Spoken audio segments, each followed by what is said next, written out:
ప్రకటన చేసిండ్రు. గద్దర్ గారికి మేము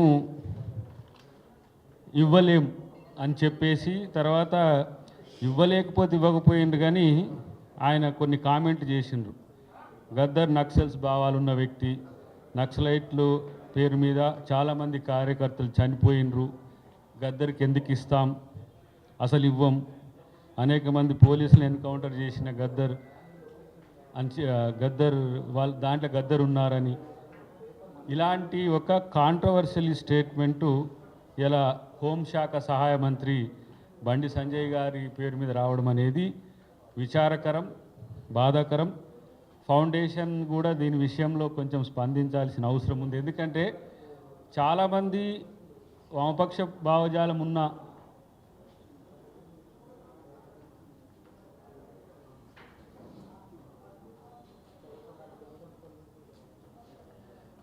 బండి సంజయ్ గారిని గద్దర్ గారి గతంలో కలిసి రాజ్యాంగ పరిరక్షణ మీ బాధ్యత, పార్లమెంటుకు కూడా అంబేద్కర్ గారి పేరు పెట్టాలి, పార్లమెంటు ముందు అంబేద్కర్ గారు విగ్రహం పెట్టాలని కూడా గతంలో విజ్ఞప్తి చేసినట్టుగా సూర్యం గారు చెప్తున్నారు. కానీ ఇది బాధ్యతారాహిత్యమైన ప్రకటనగా భావిస్తున్నాం. నేను గద్దరన్న అభిమానిగా ఎంతోమంది వామపక్ష భావజాలం ఉన్నా ఇతరాత్ర ఏ భావజాలం ఉన్నప్పటికీ కూడా వాళ్లకు పద్మశ్రీలు, పద్మభూషణ్లు, పద్మవిభూషణ్లు ఇచ్చిన చరిత్ర భారత ప్రభుత్వానికి ఉన్నది. కానీ ఇది గద్దర్ గారిని అవమానించినట్టుగా ఉన్నది. గద్దర్ గారు అంటే ఇంతసేపు మనం వక్తలందరూ మాట్లాడినట్టుగా కేవలం ఒక వామపక్ష వాదే కాదు, దళిత ఉద్యమ నేత, ప్రజా ఉద్యమాల వెన్నెముక, ఒక సాహితీవేత్త, ఒక ప్రభంజనంగా ఉన్న గద్దర్ గారి పట్ల బండి సంజయ్ గారి ప్రకటనలు చేయడం అనేది బాధాకరం, విచారకరం.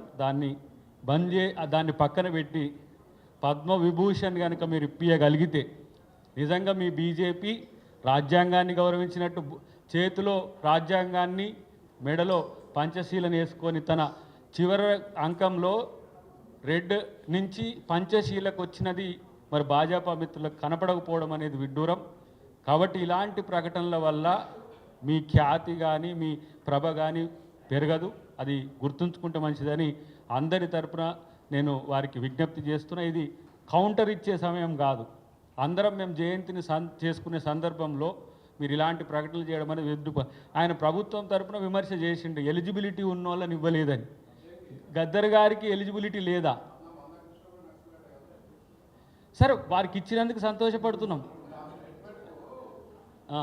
అది మీరు ఇప్పుడు ఆ విషయం వద్దు. ఎందుకంటే 7వ తారీఖు దాకా కొంచెం ఓపిక పట్టండి. ఎందుకు వద్దులేండి, అవన్నీ వద్దు.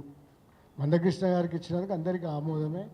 దయాకర్ కూడా చెప్పినాడు కదా, ఎందుకంటే ఆయనకి ఇవ్వడం కూడా గొప్పనే.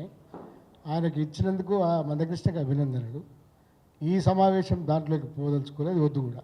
రెండో విషయం ఏంటంటే, గద్దరన్న చివరిలో రాజ్యాంగాన్ని ఎత్తిపట్టుకొని అంబేద్కర్ పేరు పెట్టాలి పార్లమెంట్కి అని చెప్పి ఉద్యమం చేసినవాడు. రాజ్యాంగ విలువలు అంతరించిపోతున్నాయి, రాజ్యాంగాన్ని భ్రష్టు పట్టిస్తున్నారు, రాజ్యాంగాన్ని భవిష్యత్తులో సమూలంగా మార్చివేసే అవకాశం ఉంది.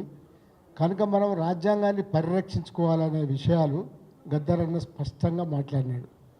చివరిలో ఆయన ఓటు గురించి కూడా మాట్లాడినాడు. ఓటు హక్కు అనేది ఆయన జీవితకాలంలో నేను అనుభవించినాను కూడా చెప్పినాడు. ఇవన్నీ ఆయన పరిణామక్రమాలు. గద్దరన్న నక్సలైట్ నిజమే, గద్దరన్న నక్సలైట్ జీవితంలో 40 ఏళ్ళు ఉన్నమాట నిజమే. గద్దరన్న నక్సలైట్గా ఉన్నాడు, కానీ ఆయన గాయకుడు, మర్డర్లు చేయలేదు. ఒక హోంమంత్రిగా ఉండి ఇట్లాంటి ప్రకటన రావడం శోచనీయం. బండి సంజయ్ గారు ఆలోచించుకోవాలి. అందరూ దాదాపుగా ఈవెన్ ఆర్ఎస్ఎస్ నుంచి ఆర్ఎస్యు దాకా అభిమానించే గద్దరన్న అందరి మనిషి, అందరి వాడు. ఇట్లా అందరికీ ఇష్టమైన ఒక పర్సనాలిటీ తెలంగాణలో లేదు మరొకటి. అందరికీ ఆమోదయోగ్యమైన మనిషి ఎంతో ఇంతో.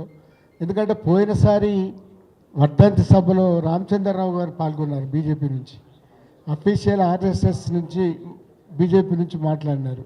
అంటే గద్దర్ని అంచనా వేయడంలో మనం ఒక పాక్షికంగా అంచనా వేయడం, ఆయన గత జీవితం నుంచి అంచనా వేయడం అంటే కష్టం. ఎందుకంటే వామపక్ష కార్యకర్తలుగా వచ్చిన వాళ్ళు చాలామంది లాగులు దొడుకొని ఆర్ఎస్ఎస్ జీవితాల్లో ఉండి నక్సలైట్లుగా మారిన వాళ్ళు ఉన్నారు.